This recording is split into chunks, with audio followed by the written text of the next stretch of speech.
deemee kukululu jee gizeetti Akkasi qilleensa kenna. itti fi joogata hiya majnuun oola'e.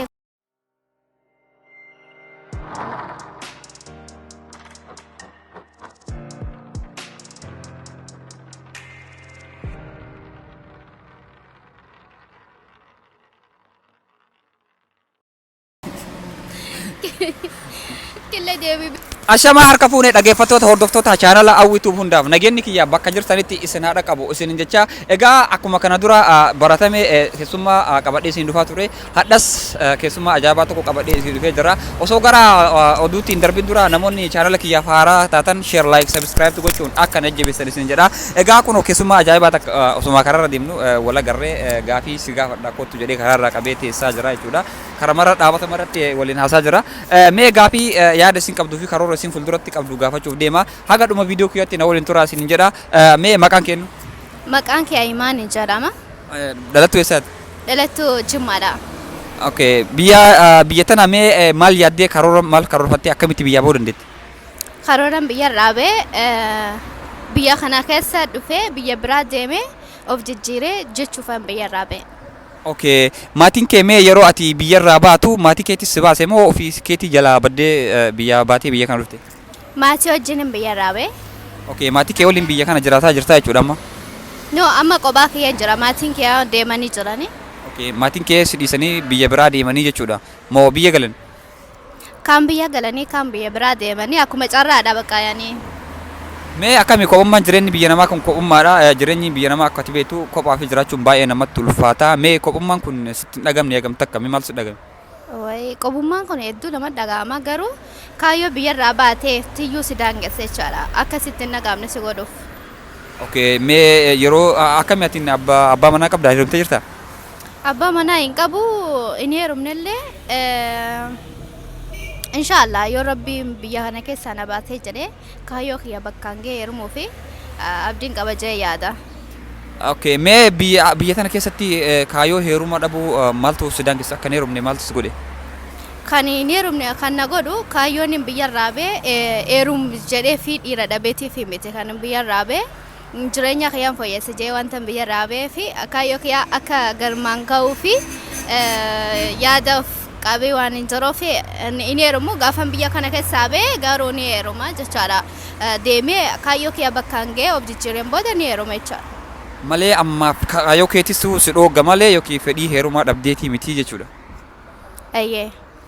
okay mee garuu jaalattee biyya kana keessatti yeroo takka bara yaadni namaa kun karoora facabsanii heerumuu dhiisuu waan jedhamuufatti yeroo nama dhagamu jira ati mee karoora keessan cabsitee heerumuu ofirraa jettee takka abdii murtee beektaa karoora kee balleessuuf Ala takka yaadeen beeku.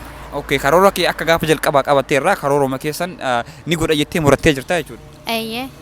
okay biyya kana keessa garuu jaalattee jirta mee yookiin jaalattee hin heeruma jettee yookiin namni of duraaf qopheeffatteerta jiraattu yoo haa ta'u yookiin ka jaalattee jirtu yoo haa ta'u ni qabda nama akkasii Laa hin qabu waan akkasii takka yaadeen beeku. okay nama qopheeffatteellee hin qabdu ka jaalatteellee hin jiru jechuudha Laa hin qabu. okay mee nama meeqatu si gaafatee diddee beektaa Eyyee hedduudha kaa kana.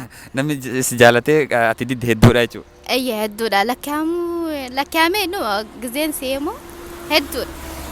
okay ati mee jechuun namni yookiin bakka si jaalatee dhugumaan garaa laafteef yookiin miidhamuu isaa agartee jechuun janaan kun wal keessa jira yookiin afaaniin sobeessi januu fi dhugaa onnee irraa si jaalatee ati diddeen jira mee nama san keessaa namni si dhagame jira ka dhugaan si jaalatee ati diddee si dhagame onnee irraa akkuma godhaa waan kana itti heerumuu dhiisuu waan jettee karoorfatte nama keessa jira La ani heeruma jee yaada hin beeku garuu akka obboleessa kiyyaatti akka hin goddaamnee fi kaayyoo kiyyaa hunda ni ibsaaf jechaadha akka inni na jaalatee akka hin goddaamneef akka heerumuuf yaada hin qabaanne ni ibsaaf jechaadha isaaf yaadeetanii.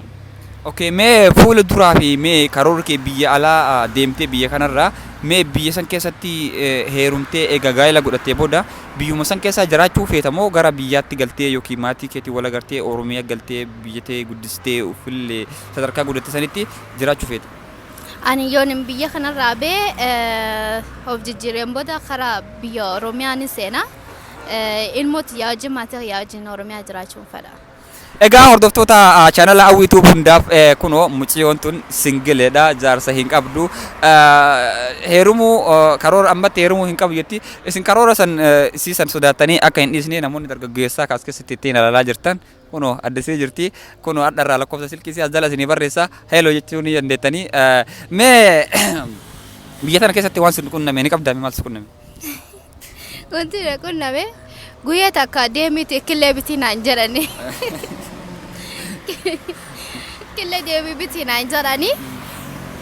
Dadatti yaa akkuma biyya kana dhufeen takka biyya Arabaallee biyya irraa beellee hin beeku. Deemii killee bitattee qarshii 30 kennite. Killee maqaa killee hin beeku.